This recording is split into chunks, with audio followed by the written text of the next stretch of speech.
নমস্কার, আপনারা দেখছেন খবর বাংলা আর আমি কৃত্তিবাস। খেলার জগতের সব খবর নিয়ে। ভারতীয় ফুটবল মানে সর্বপ্রথম নাম আসে বাংলার।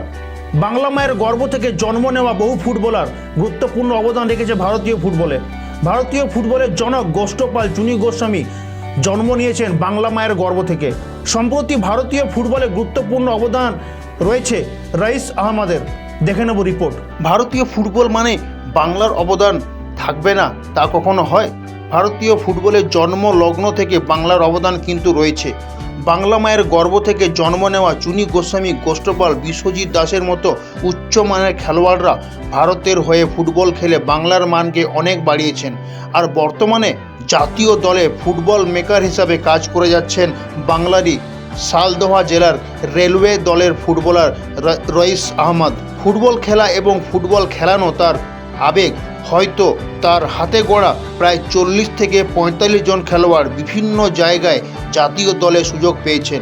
গ্রামের বাচ্চাদের ডেকে এনে তিনি ফুটবল খেলা শেখাতেন।